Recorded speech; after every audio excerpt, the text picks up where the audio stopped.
Kennedy, I'm going to go up to the Budget Committee for questions. Can you stay here for about 15 minutes? Yes, sir. I can. Go with your questions. Thank you. Does this mean I get extra time? You're running the committee, Bob. All right. I can feel the power coursing through my veins. Ms. Westerkamp,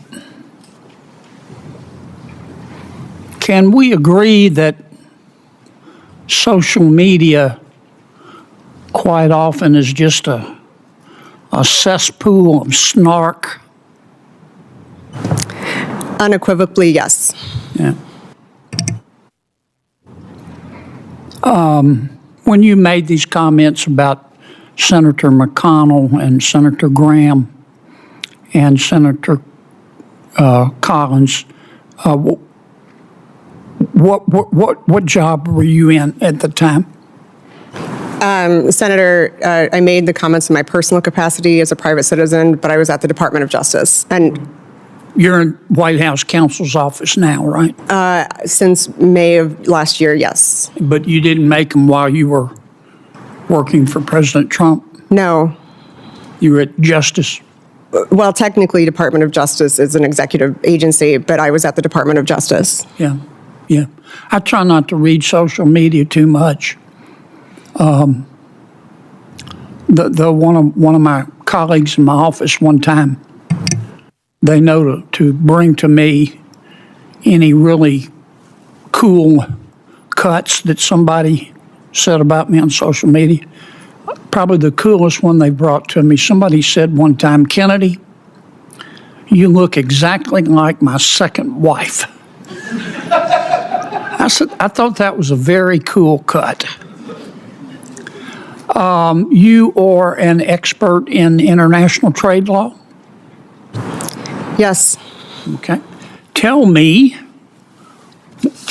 about the Supreme Court opinion in Learning Resources v. Trump. Yes, Senator, that's the commonly referred to as the IEPA Supreme Court case, and it came out, I think now we're coming up on about a month ago. In that opinion, the Supreme Court held that President Trump did not have the authority to use IEPA using the words regulate, ellipses, importation to impose tariffs. And the Supreme Court declared that the tariffs that the president had imposed under IEPA were unlawful. And what is the major legal doctrine that underpins the decision? Well, the president had used IEPA during peacetime, but in terms of the doctrine itself, he'd relied on IEPA for the authority to impose tariffs, but the majority had said that essentially the clear text said that the president did not have that authority.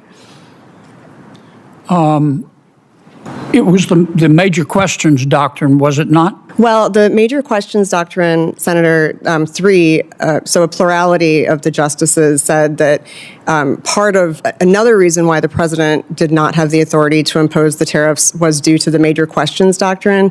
In other words, that this body had not essentially, for something of such political and economic significance, had not delegated the president the authority to impose tariffs pursuant to IEPA. Yeah, that's the major questions doctrine, right? Yes, Senator. Okay. All right, I've got a minute or so left here. We can cover it in a minute. Mr. Rickey, is that how you say your name, sir? Yes, Senator. Tell me about the war powers clauses. Well, Senator, the war powers clauses require Clauses are they? Or which articles of the Constitution are they? well, the War Powers Act was an act of Congress. I'm sorry, I didn't phrase my question right. Not the War Powers Act, the War Powers clauses. Let's start with which articles of the Constitution are involved. That would be in Article 1, giving Congress the authority to declare war. And what else? Well, and then Congress also has the authority or the responsibility to fund whatever military actions are being. And the president has a role to play, doesn't he? He does. The president is the commander-in-chief of the Under armed what forces. article? That would be Article 2. Okay. In 24 seconds, how do you reconcile that only Congress can declare war? Doesn't say make war, it says declare war, but the president is commander-in-chief.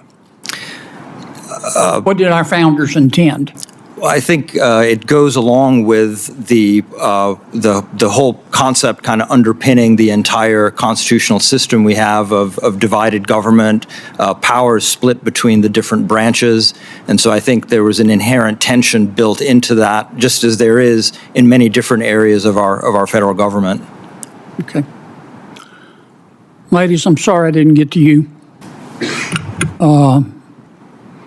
Senator Blumenthal, I believe you're up. Thank you. The scene opens in the high-stakes environment of the Senate Judiciary Committee. Senator John Kennedy begins by coordinating a brief transition of power with his colleagues, jokingly remarking that he can feel the power coursing through his veins as he takes the lead in questioning. The focus shifts to nominee Kara Westerkamp. The senator immediately dives into the abrasive nature of social media, which Westerkamp unequivocally agrees can be a cesspool of snark. Kennedy confronts her regarding past comments she made about high-profile senators, including McConnell, Graham, and Collins. Westerkamp clarifies that these comments were made in her personal capacity as a private citizen while she was employed at the Department of Justice, prior to her current role in the White House counsel's office. After a brief, humorous anecdote about a social media user comparing his appearance to their second wife, Kennedy pivots to a rigorous legal examination. He tests Westerkamp on her expertise in international trade law, specifically the Supreme Court's decision in Learning Resources versus Trump. She explains the court's ruling that the president lacked the authority to impose certain tariffs under APA, eventually confirming that the major questions doctrine was the primary legal underpinning of the decision. In the final minutes, the senator turns his attention to nominee Evan Rickey. Kennedy challenges Rickey on the constitutional foundations of war powers.